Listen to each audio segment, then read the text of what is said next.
Hello everybody, I'm Pragya. Welcome to my channel. In the last video of this series, we had learned about the basics of the Braille script. Today, we'll take that conversation forward and understand how a blind person navigates the world, starting with the use of white cane. To explain what a white cane is and how a white cane is used, today I have again a very special guest with me. Please welcome Dr. Alamelu. She's an associate professor in the English department of IP College of Women, where we are at right now from University of Delhi. She taught me back in college about disability and how to communicate for special needs.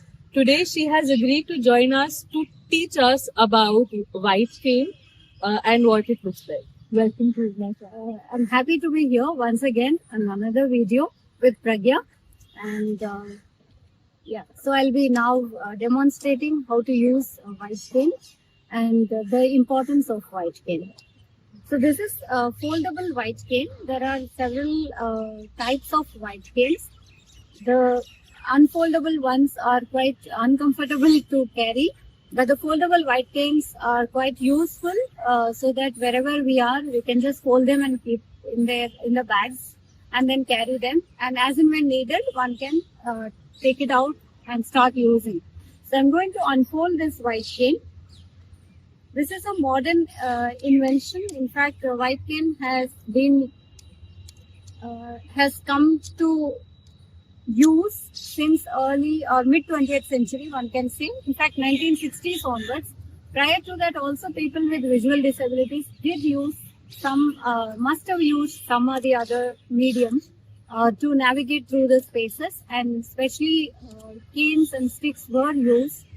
People of older age group also used stick for assistance as a supporting stick. But this white cane has been recognized globally. And this white cane, as you all can see, there is a red stripe at the bottom, which symbolizes safety.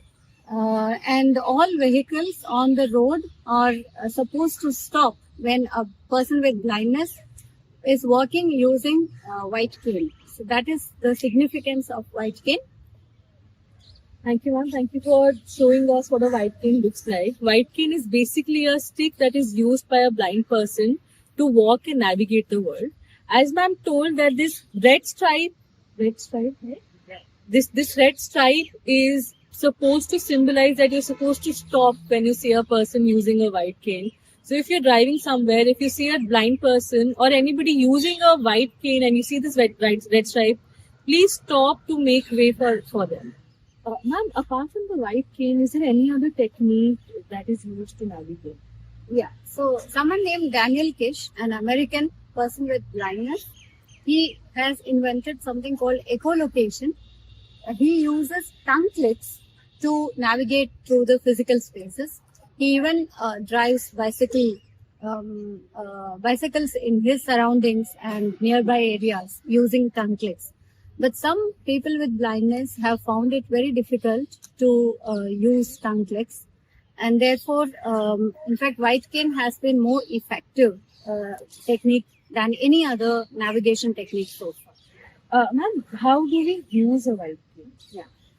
So there are several types of white canes. One is the long stick, we call it, which has no folding.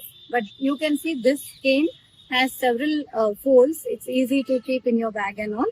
And there are mainly two grips to use white cane.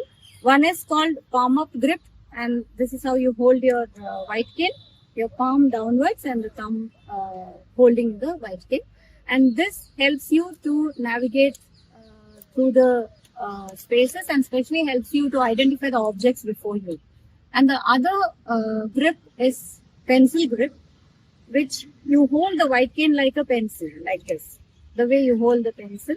And this grip is useful to know the depth of the surface or the ground, or even depths and heights, basically, especially while climbing up and down on the staircases. This grip is very useful and helpful to know how high is the stair or how low is the stair. So that was a demonstration of how to use a white cane. And to understand the use of white cane, I also blindfolded and walked with ma'am's help. It was honestly a little scary. Even though I knew the paths, I had watched the paths before putting the blindfold on, it was difficult to navigate still. I hope that you were able to learn something new, learn about white cane and foldable white cane in particular. I'll be back with more videos to tell you more about how a blind person navigates the scene. Thank you for joining me.